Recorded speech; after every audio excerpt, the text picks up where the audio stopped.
Good to go. Hey, thanks for joining us, everybody. This is John Stonestreet. I'm the president of the Colson Center, and we're going to talk here about Prop 106. Thanks for registering. Please note, too, that if you have folks that you want to share this webinar with, we are going to record this and create an email that's going to go back out to that list that has all the resources that we're going to talk about. It's always been a tenet of Christianity, a fundamental belief of Christians that all life is sacred, from the moment of conception to the moment of natural death. From the earliest document that we have of Christians outside the Scriptures, the Didache, which taught that infanticide and abortion were immoral, to the unbelievable thinking that's been done even in the last 20 years in the area of bioethics, protecting life at the front end, and as we see now, the need to protect it on the back end.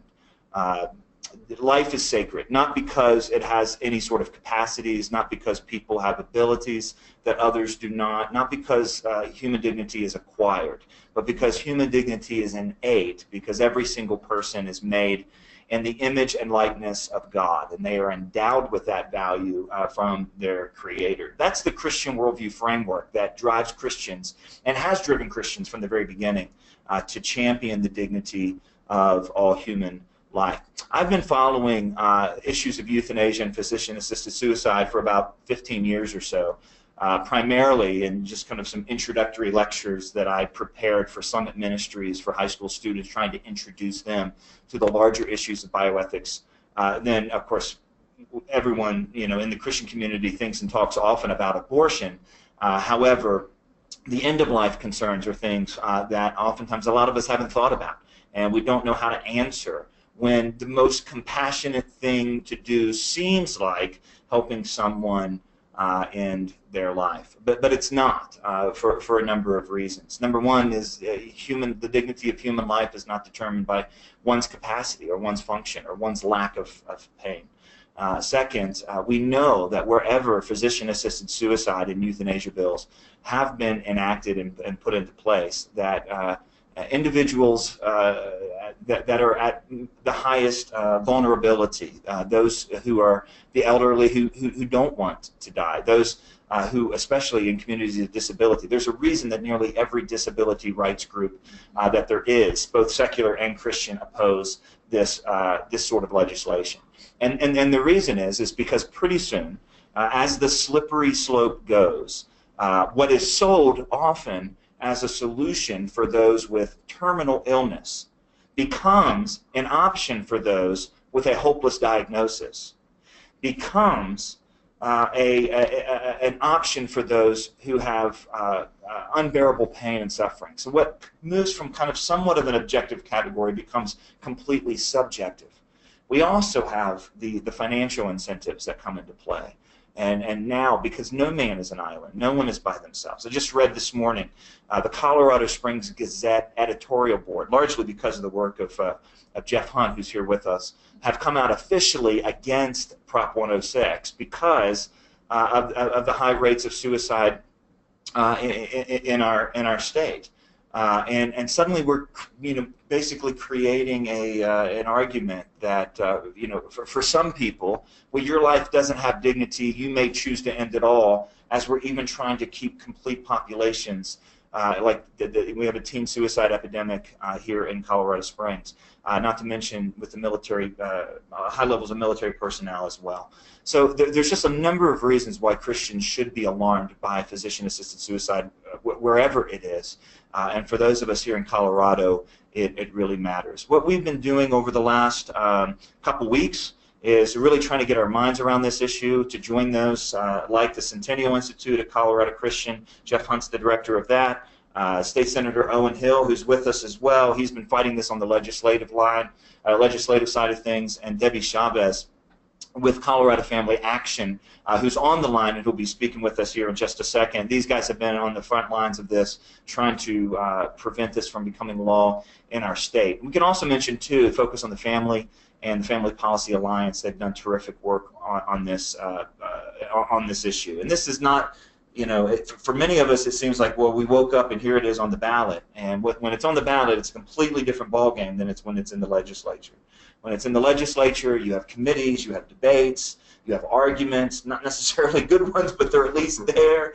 What we have here when it's on the ballot is it's kind of a free-for-all. It's kind of suddenly the Wild West, right? And most people aren't informed on the initiatives that are on the ballot. They show up, what's the most compassionate, caring thing to do?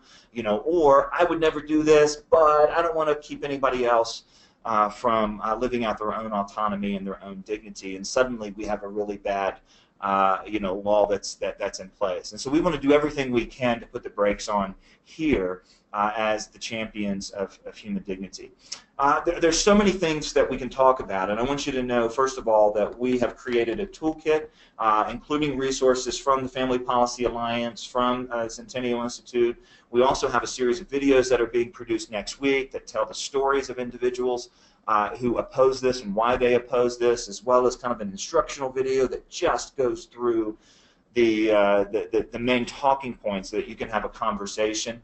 We've got 2 breakpoint commentaries that will come out next week as well, and we're going to provide all of these resources. There are bulletin inserts that you can use as pastors in your churches, or you can take to your pastors to put in churches. There are yard signs, there are memes, there's a lot of different resources available. But what we want to do here in the next several minutes is to give each of these folks that are joining us here an opportunity to kind of frame out this issue and why it matters. And I want to start with State Senator Owen Hill, who's a friend who's been in the state legislature now for quite some time and has dealt with this issue.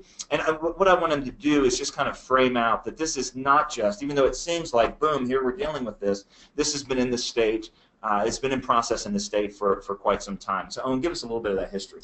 Thanks, John. And thank you all for joining. I know sometimes I was talking to Jeff and John. What were the goals of this webinar? And one of the real goals is to encourage every single person here that these fights have meaning, that we are not alone in this fight. And when we speak about human dignity, when we talk to our neighbors about it, there are other great folks across the state who are in the trenches with us. And so know that and be encouraged today. I know we do have on the call some folks from Faith and Freedom Coalition who are helping get out voters on this issue as well.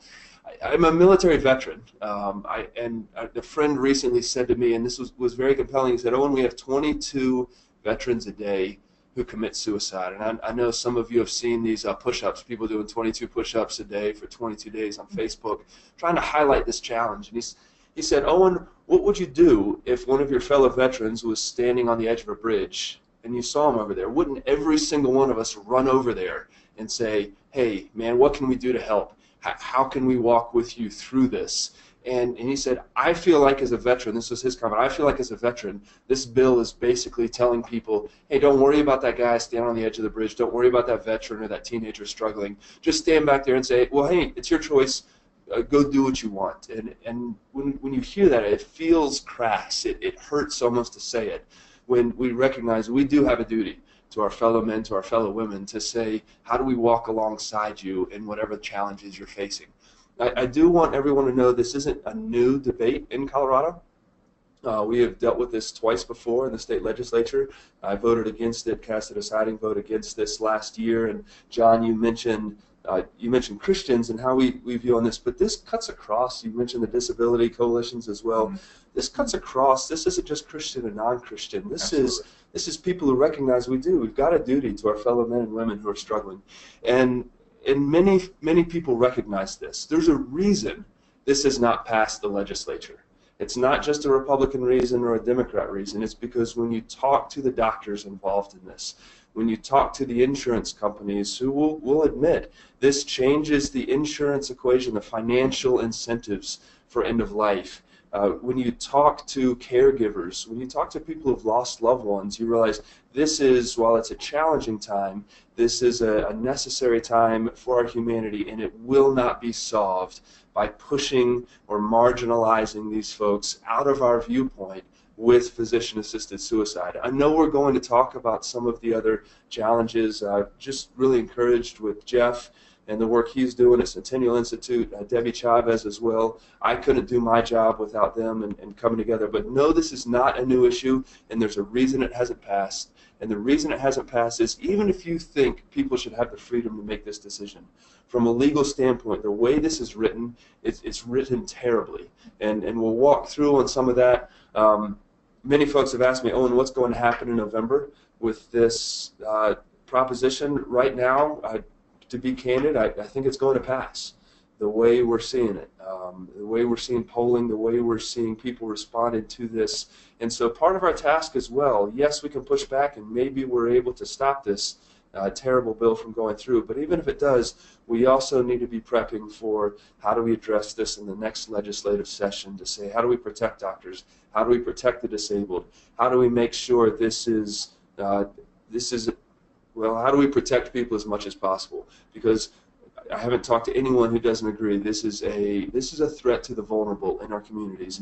And when I look at my job as a lawmaker, the point of laws, especially the way we've set up our republic, the point of laws is to protect the vulnerable, is to protect the minority from the majority when we would do harmful things. And so we're definitely going to have to look for changes to make sure we continue to protect the minority vulnerable among us if this is to pass. All right. Thanks, Owen. I want to let you guys know as well that we're going to take questions, but we're going to do it in a different format. We're not going to be able to actually verbally take questions, but over in the control panel there's a tab for questions. Is that right? There's a tab for questions. You can type in your question, and please do that, and we'll be entertaining these questions kind of in real time. So we want to hear from you.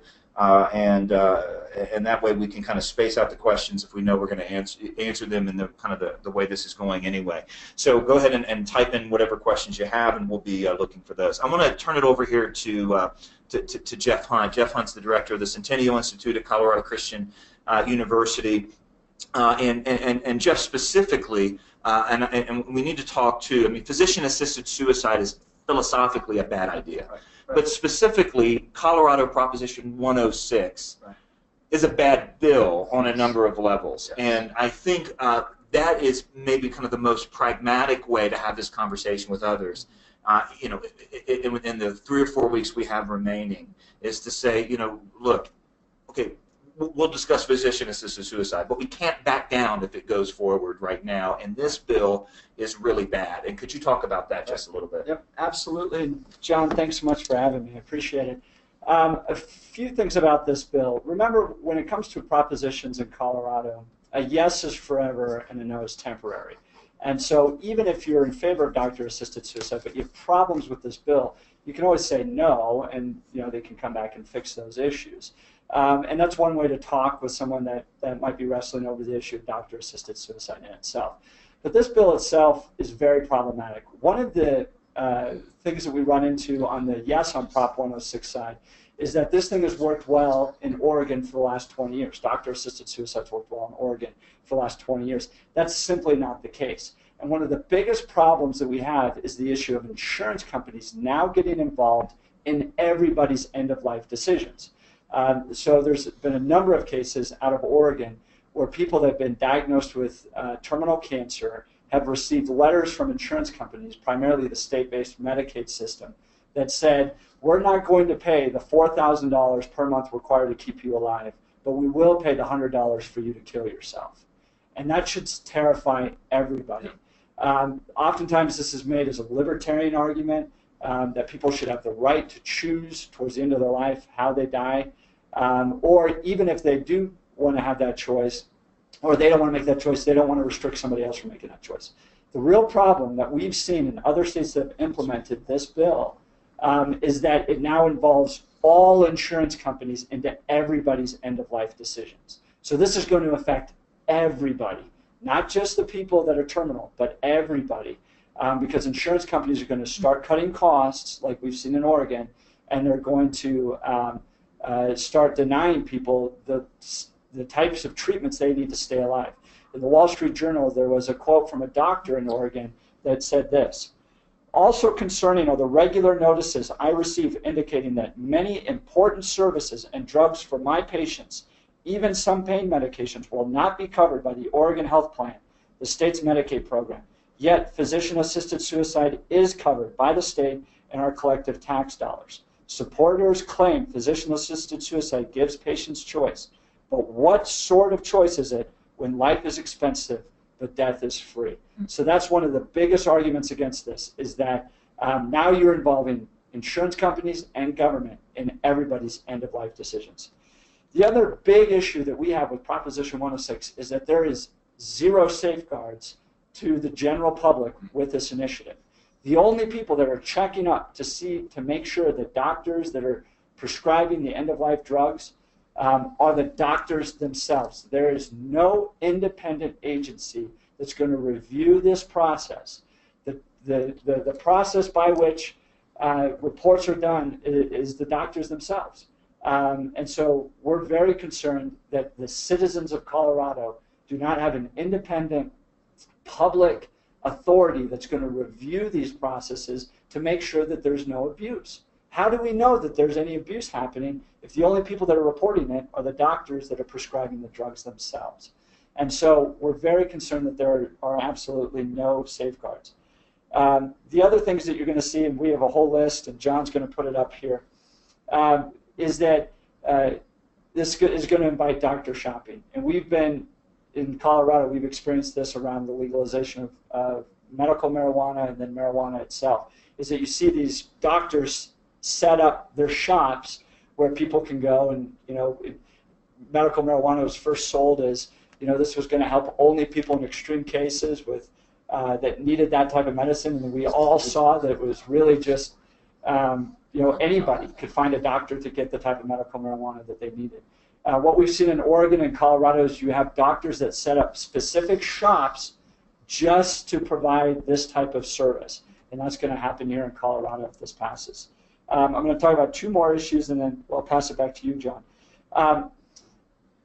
Recent studies out of Harvard have shown that nearly 20% of all terminal diagnoses by doctors are wrong. People outlive their 6-month terminal diagnosis. So one of the provisions within this initiative is that this will only be for people that receive a prognosis or a diagnosis of 6 months or less to live. But we found, even Harvard has found that nearly 20%, 1 in 6, diagnoses, those people outlive those. And so we don't think it's right in any case that people should be killing themselves if there's a really strong chance that they might outlive their diagnosis. And doctors get this wrong, frequently. And so we want to make sure that people are not ending their lives just because they get a single diagnosis that they might live within less than 6 months. And then finally, this does force coroners to lie on the death certificate. This is a very bizarre type of issue. Coroners are not allowed to write that the person died as a result of suicide. They have to write that the person died as a result of the underlying condition. And so this is just bizarre. They're forcing all the coroners in the state of Colorado to lie on the death certificate. So there's a lot of problems with this. Like I said, John's going to have it listed. But we have a whole list at the Centennial Institute on why this is wrong here in Colorado. But there's a litany of reasons why Prop 106 in itself, regardless of where you stand on doctor-assisted suicide, the proposition in itself is bad for the people of Colorado and should be rejected. Yeah, thanks, Jeff. I want to just mention one more thing. Two other things in this, in Prop 106, that as I understand, tell me if I'm wrong, is that there's not a psychiatric evaluation required. Is that true? It's not required. If the doctor does feel that the person is not mentally capable to make this decision, they are required to send that person to a psychiatrist. The same provision exists in Oregon and in Washington, and very, very few, I believe less than 20%, are ever sent to a mental professional to help evaluate the person. And one of the things we've seen in Oregon, I understand it, is that most people list as their reason for choosing suicide not pain, but depression. Yep. Depression is treatable, right? So what we're doing is 60%, I think, list at least some kind of description that could, that's kind of basically depression. and they're not being sent to mental health professionals. So what we have is we're actually not helping them deal with the condition, which is making it impossible for them to deal with the physical condition. That's exactly right. In fact, if you watch the Proposition 106 ads here in Colorado, it's all about pain, right? So they show Brittany Maynard, she's talking about the pain she's going through, and so it's often sold as a way to solve that type of pain.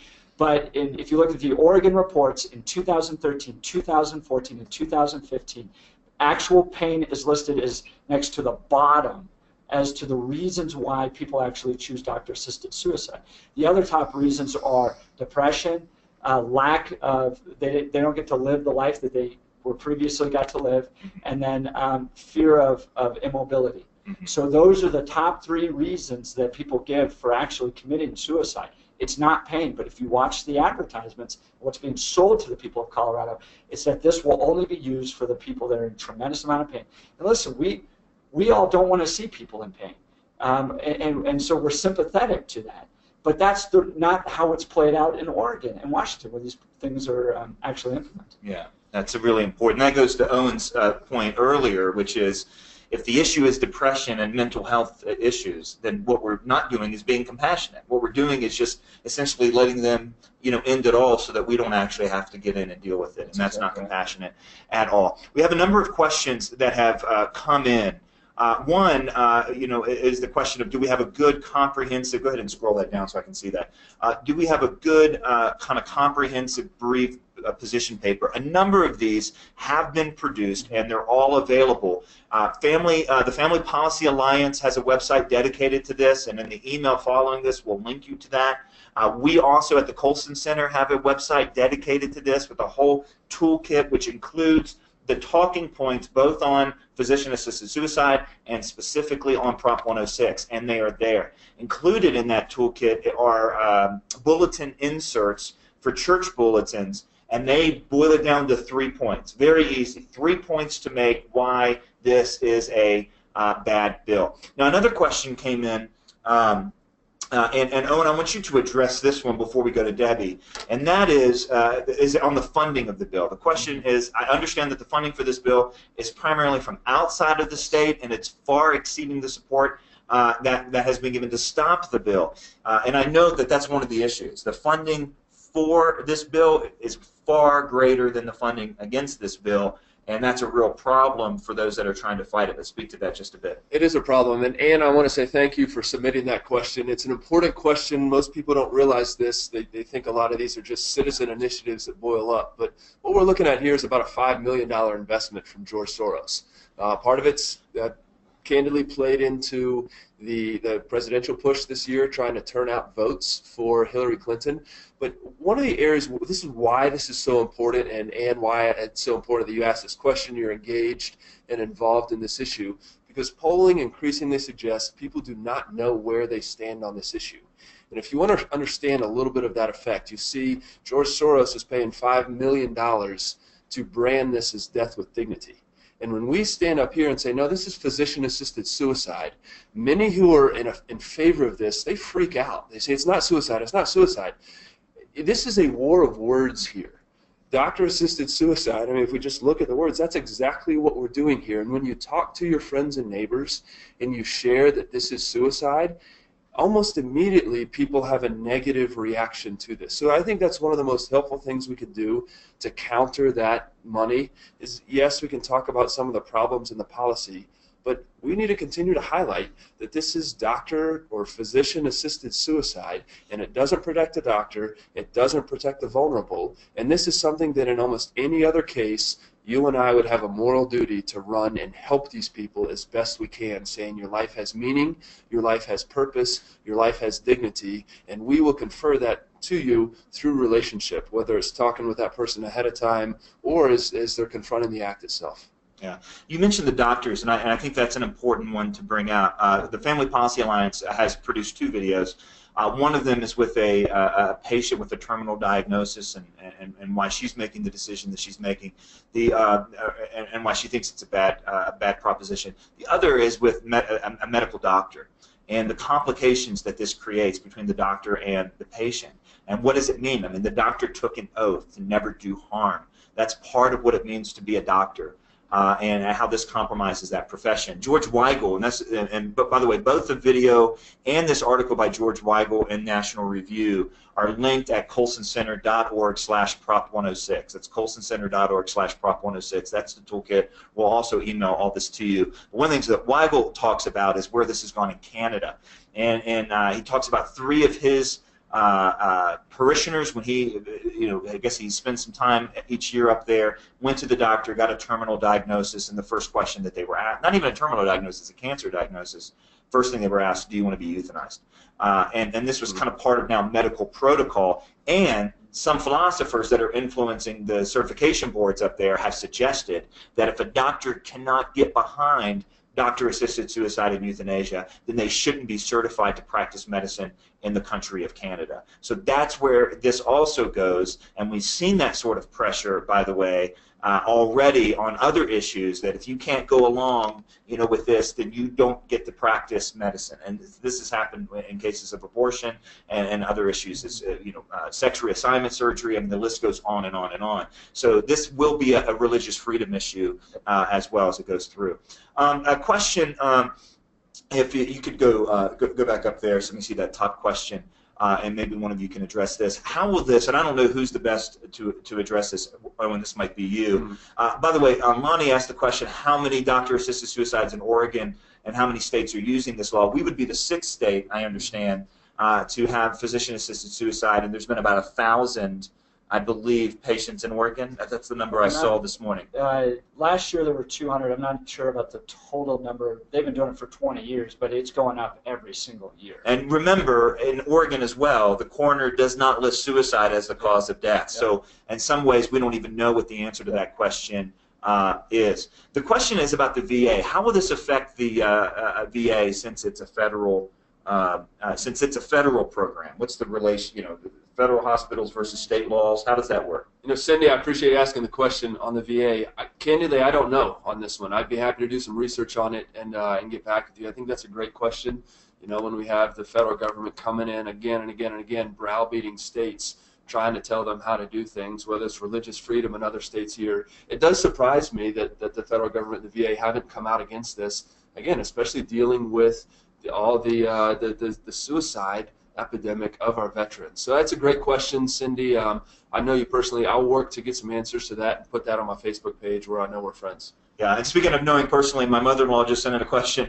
And she, as a nurse practitioner, I know that she's been concerned about that mandate, and that's what we just mentioned, is that there will be a mandate for people to perform sex transformation procedures. It certainly becomes in the realm of the possible, and we know where the religious freedom issues are today, so I think that's a legitimate concern. It's not in this particular piece of legislation, or this particular ballot initiative, but it's certainly a concern. John, can I speak to that real quick too? Because we had some doctors testify in the Senate committee this year, and I'll work to dig up their references. That might be helpful resource for people. We live in a litigious society where if you go to a doctor and you expect some kind of service, whether it's you want to get x-rayed and they say, well, we don't think you need to be x-rayed, or well, no, it's not x-ray, we want to be MRI. We've talked about this. Obamacare tries to address some of this even, about the oversubscription of services, largely because people can sue if they feel like they're not getting the service they want. This is going to fit right in there. This is going, and doctors, this isn't just a politician saying this. This is doctors coming and saying, oh, and I'm in many ways forced to do things I don't want to do a lot of times because of the risk of being sued. We are opening up every single doctor who says, you know what, let's deal with some mental health challenges, let's take care of some counseling, let's not go this route on doctor-assisted suicide. We are opening up these doctors to be sued by any one of these patients. We're suing cake bakers who don't bake a cake that you want. Mm-hmm. How much more difficult is this going to be for doctors who have some kind of moral opposition to this? I think so. In fact, that leads to Jennifer's question. And Debbie, we want to get to you in just a second, so hang on. These are really good questions that are, I think, clarifying. Jennifer asked about, does this have to be done in a doctor's office? I've heard that's not the case. As far as that is absolutely not the case in this Prop 106. It's prescribed. In fact, I saw one video addressing this out of D.C. By the way, D.C. is voting on this as well next Wednesday, I believe, the City Council. But essentially, the prescription can be there, quote unquote, just in case, sitting on the nightstand. You have a particularly bad night or a fight with your wife. Suddenly, the equation gets messed up. Is that an unfair assessment? Well, yeah, no, that's not unfair at all. One of the challenges that you have with this is that there's no medical professional that's there to administer the drug, and there's no oversight of that process. So we think that this process could be rife with abuse, not only with family members, but other people that are trying to get money out of the elderly. For one reason, I want to get to this in a second, then we'll go back to you. This bill requires all life insurance companies to pay out life insurance annuities regardless of if this person took suicide. So that's a really big problem. Now, right? we need to clarify that, because a typical life insurance policy, there would be an exception for skydiving and suicide. Right. Right? So, but in this case, the payout has to happen. So again, another kind of dishonest sort of thing. But go ahead, sorry, I just want to clarify. No, you're exactly right. So, so the life insurance companies have to pay out. So the person gets this drug from the doctor, and no one's there to see if that's actually administered. So let's say a family member, coerces an elderly person with a terminal illness to go to a death doctor, which is what's going to happen. They get the sign off. Another doctor signs off too. They could have two doctors in the same practice that do this, and then the witness, you have to have two witnesses. One could be a family member. One could be the family member's best friend. So you can see how this whole thing's rife with problems. You then get the drug. Let's say the person doesn't want to take it, but we have no way to check if when it was administered, there was consent when it was administered. And so there's no way whatsoever to watch over those safeguards, because there's no medical professionals when this drug is administered. Now, one of the problems with these drugs, your body reacts violently to this. And disabled communities are starting to gather stories of what's happened to people that have taken these drugs. They've thrown them up. They've been rushed to the hospital because your body does not want to end its life and is going to try to fight these drugs, and these drugs are very, very bad. This is not a peaceful death by any means. It's a violent death against your body, and there's been horror stories about it. Now, one of the biggest problems Oregon has is that they cannot account for 43% of all the drugs that have been prescribed. They have no idea what happened to them. They don't know if they were taken. They don't know if they were not taken. They don't know if they're just sitting in grandma's medicine cabinet at this point. They cannot account for 43% of the drugs that have been administered. And that's a real problem for just the safety of the citizens of Colorado. Another question here, and we still have some time here to take some questions. Have people moved to states where physician-assisted suicide is legalized? Obviously, that is a real question, because that's exactly what Brittany Maynard did. Yep. And that story, of course, was proclaimed by the media, and it moved the national needle in terms of the approval for this. And so, yes, the idea of suicide tourism is a very real consideration. Yes, okay. Absolutely. And it's really easy to do here, politically here in Colorado, John. One of the resident requirements is actually just voter registration. You literally can do voter registration in 20 seconds online. You don't even have to move here. I mean, you really could just be here for a couple of hours and still be qualified under the way this bill is written. Wow. Okay, that's good to know. Don Armstrong asked about the Hippocratic Oath. I mean, obviously, yes, this is a violation of the Hippocratic Oath, and I think, and Don, I just want to mention this. Don's my pastor, and he mentioned 3 years ago, my grandfather passed away, and it was one of those kind of long-suffering sorts of illnesses, and my grandmother cared for him. And I remember going to my pastor and just asking, why doesn't God take my grandfather? Right? I was in that kind of struggle, that personal struggle, and to Don's credit, he said, well, because your grandmother needs to fulfill the vows that she made to him 72 years ago. That's how long they were married, 72 years. Wow. Your grandmother needs to fulfill those vows, and your grandfather needs to understand his mortality before he meets the Creator. And I remember, and this is, I wanted to bring that up, this story, because doctors have made vows. Loved ones have made vows. The American experiment makes vows to its citizens. And this sort of legislation either creates an easy out or completely removes the vow. And that is just not a good way to be human. It's just not a good way to do things. So I just wanted to bring that up. Debbie, you have been very patiently waiting, and we want to get to Debbie. She has been on the ground with a mobilizing just volunteers after volunteers, speaking in churches on this issue and a lot of other ballot initiatives that are affecting the state of Colorado. She's the president of the Colorado Family Action. I think that's your title. If not, I just promoted you. No, you're executive director or president, or you can be emperor. We'll call you whatever that, Debbie. But Debbie, I want you to speak specifically about what it looks like to get involved in this issue, and especially, Owen already kind of gave us the hard truth, which is, this is just one of the battles. This one is polling very bad for our point of view, and so it's very likely or very possible that this would pass. Now what? What's the game look like? And that's one of the things. This has been a war, and we want people to join, even if it's joining at this battle and not 2 battles ago, but join for this battle and stay in the game for the next battles. But Debbie, thanks for joining us, and I'll hand it over to you right now. Thank you so much. I appreciate you allowing me this time. I do want to touch back on 2 things before we head forward on this. One of them is that Proposition 106 is more than a life or death issue. This is a direct assault on every person's religious freedom, because once a proposition passes on our ballot, then it gets regulated. Regulation has the right to interpret law and enforce law with the power of law.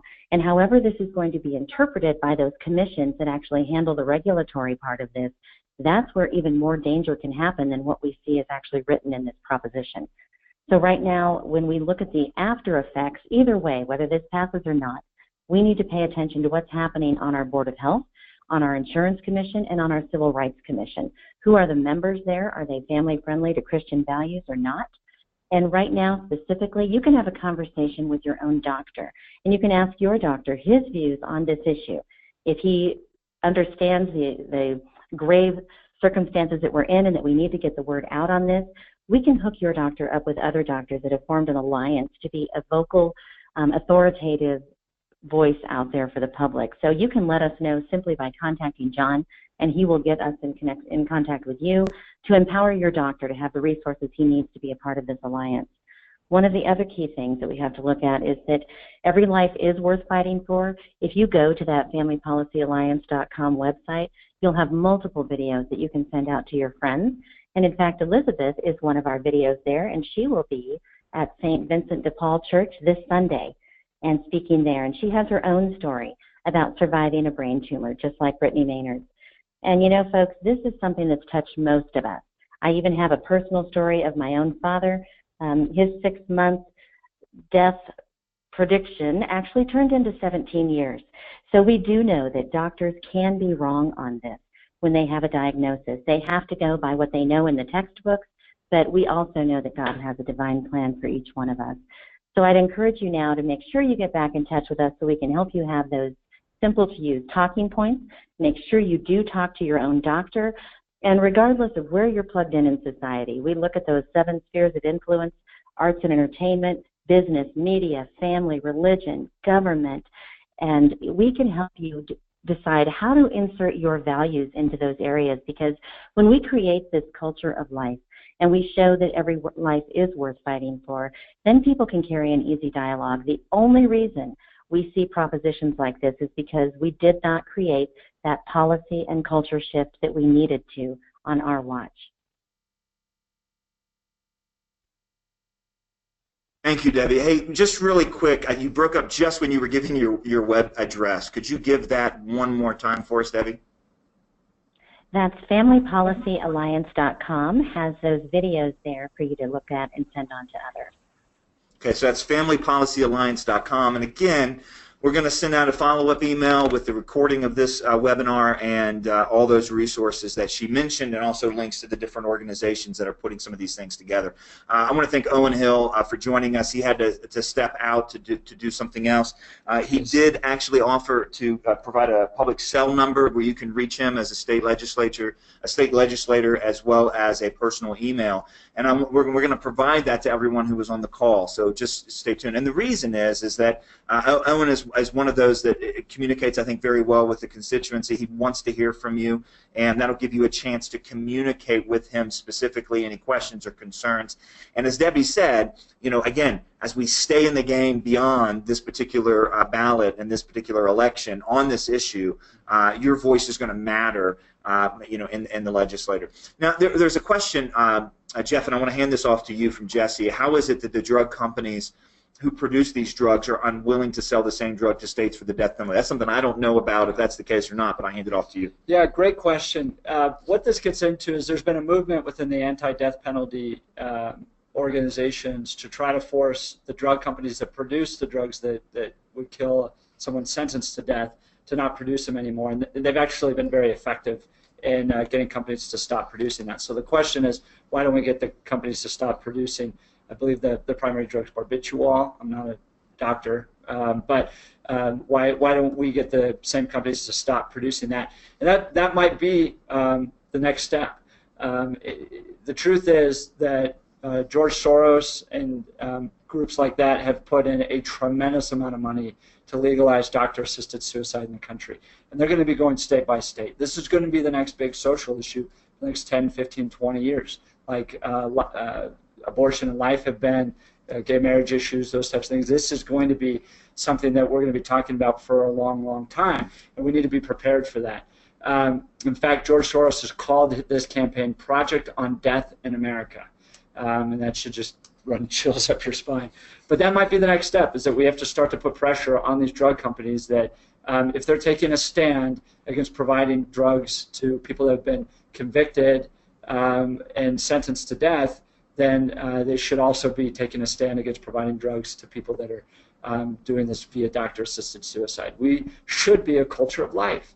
And this gets back into Pope John Paul II's message on this culture of death. We are very quickly becoming a culture of death. It's happened in Europe, it's happened in Canada, now it's happening in the United States. It's breaking down families. It's harming the least and the most vulnerable in our communities. And we, as people of faith, need to be standing strong against it. You mentioned the most vulnerable, and we talked about the disability community. Many of us are familiar with Johnny Erickson Tata and just a remarkable 40-year now ministry from a wheelchair. And I mean, again, what if this had been legal at the time of her diagnosis? What if it would have just been we'd have missed out on some very, very important things. In fact, I think I actually got a preview copy of it, but Johnny is blogging on this. Oh, wow. And on Prop 106, and again, she is completely against it. Maddie Stevenson asked the question about the electronic voter guide from Colorado Family Action, and Debbie has put together an electronic voter guide. It is available on her website, and we will also link that in the following the follow-up email with all the resources. That's a great thing, pastors, to give to your folks. It's nonpartisan. It just lists the issues, where people stand, and it does so in a very holistic, complete manner. And so, and particularly on Prop 106, what are the two sides of it? Listen, most of us probably got the summary from the state on the different initiatives that are on there. If you just read that on Prop 106, you would find deceptive language. You would find not the best case against Prop 106. And this is just not enough information for our friends, our family members, our colleagues, our church members to go on when they cast their vote on this particular ballot initiative. It's just not enough. We need to give them more information. Now, we'll take any more questions that come in, but let me walk through the action items. And we're going to send you a summary of these action items. And Jeff, jump in anytime you want to speak to any of these things. The first thing we want you to do is obvious. Be informed. You need to be informed on two levels. First of all, you need to be informed on physician-assisted suicide, what it is and what it's not, how it plays loose with language, as Owen said. That's a very important point. Language like compassion, language like dignity, language like suffering. These words are played with very loosely in the whole campaign for physician-assisted suicide. We need to be up to speed on this as the church, by the way. I'm speaking specifically to us Christians. We've got to be up to speed because this isn't just a Colorado issue. Right? I mean, we know how things happen in the United States legally and politically. They start on the West Coast, right? And then they start creeping east, and then pretty much they jump the Midwest and go to the East Coast, and then it fills in the rest of the country. That's what's happening here. And we, as Colorado, are a state that's been targeted for this particular legislation, so we need to know how to have that argument, that conversation, as Chuck Colson would have said, around the backyard fence, around the barbecue grill, with friends and with neighbors. You also need to be specifically informed on Colorado Prop 106. Even if we don't really have time to kind of reframe hearts and minds necessarily on physician-assisted suicide in general. But as Jeff has very clearly said, and he's got great documentation on it that we have at our website, and Debbie has at her website as well, and that is that even if you're for physician-assisted suicide, Colorado Prop 106 is not the right bill. So what we're saying is it's not the right bill, and Colorado Springs, we're saying it's also not the right time in light of the suicide epidemic that we already have. So be informed. Second, we need you to be equipped to actually communicate this. In addition to all the resources that's already been put together on this, on Tuesday and Wednesday of next week, if you guys follow Breakpoint, which is our national radio commentary, also sent to about 140,000 people nationwide through email, there will be a Breakpoint specifically on this issue on both Tuesday and Wednesday of next week. Please keep your eyes out for that. Why? Because that's a really, we designed Breakpoint to be very easily shareable. So print that out, have a conversation with your kids at dinner that night, and then hit forward. Who are the 15, 20 people that you just need to forward this to? Hey, did you know this is on our state ballot? Have we thought about this? Let's talk about it and send that off. It's a very shareable sort of resource next Tuesday and Wednesday. I also want to mention, too, that you can also be equipped with yard signs. Both in Colorado Springs and in Denver, we have distribution points for yard signs that have been printed up by the No One Prop 106 campaign. Is that their name? No One Prop 106 campaign. And if you're in Denver, the Centennial Institute, Jeff, you want to give that address real quick? It's 8787 West Alameda Avenue, Lakewood, Colorado. You can always go to centennial.ccu.edu. We're on the campus of Colorado Christian University, where our university has been strongly opposed to this. But come by our campus in Lakewood, Colorado, and we'll give you signs. We can give you signs to give to your whole church if you'd like. There we go. And in Denver, so in Denver, Centennial Institute, if you're in Colorado Springs, Focus on the Family is the distribution point. So thanks to our friends over there, they have become a distribution point for the yard sign. So just show up there at the main front desk, and you can call ahead of time and make sure they still have some. But you can go there and be equipped on that. The third thing we need you to do is not only be informed and be equipped, but we need you to actually then act. We need you to actually share with friends and family, and especially with pastors. We need pastors to get on board on this. We have a special email going out to all the pastors in Colorado next week featuring some of these resources. But remember that the Family Policy Alliance has terrific, simple, easy to read and understand bulletin inserts. So this can go right in the service leaflet of the church. You can download these off the Family Policy Alliance website, which is that website's that we gave earlier. Also, if you come to our website, breakpoint.org/Prop106, breakpoint.org/Prop106, you can download the bulletin inserts there. Also, ask your pastor to have someone come and explain this issue on a Sunday morning. A 3-minute announcement, an adult Sunday school class, or something like that. Debbie Chaves has a speakers bureau. So if you contact us, and again, we'll give you all that information as soon as we're done here. If you contact us, we'll schedule a speaker to come to your church and talk through this issue with the people that are there. I'm available actually to come in around Colorado Springs. Jeff has been speaking in churches, Debbie, and so on. And then, of course, listen, we got to vote. We got to show up. And I'm really concerned about this because I know this is an election on a presidential level between two very unpopular candidates. And that means there's a lot of people that are just going to throw up their hands and not show up. Now, I think Christians should do all the good that they can, and that includes voting, right? But one of the things we got to remember, even if we're torn mentally at the top of the ballot, there are so many issues down ticket that absolutely matter. We have to show up for those issues. Please show up and vote. encourage your friends and family to show up and vote. We've actually got to pull the lever in November. And I know a lot of us vote early in Colorado, a very high rate of voting early by mail-in ballot. Those ballots are going to drop, I think, October 17th. Yeah. So you have until October 17th with a lot of friends and neighbors to really make some hay on this. And then lastly, we want you to stay engaged in this after the vote. If this vote does go the wrong way, there's a lot of things that will be debated in the legislature in terms of actually trying to give some flesh onto this. And a lot of these issues on Prop 106 that Jeff has mentioned can be corrected and can be at least confronted at the end. We don't want to rely on that. We want you to show up and beat this. I'd love to beat the polls on this, but we need you to stay engaged on this. Maddie, it's a great point. A lot of evangelical voters didn't show up in 2012. Every vote does matter. We can continue to talk about that. That all matters. Let me go through the questions that we have. I use Twitter a lot. Our link's short enough to be included. Cindy, great question. Please use Twitter. I'll give you a couple things. Yes, there are these are things that can be linked and sent out. I would recommend, I've been sending out, if you follow me on Twitter, at JB Stonestreet, the last week I've been doing tons of tweets on physician-assisted suicide. Also, I want to mention that Family Policy Alliance has memes. Now, if you don't know what a meme is, go ask your kids, okay? But a meme is a shareable quote, and we're going to produce some as well. I'm going to produce one out of the Colson Center from Johnny Erickson Tata.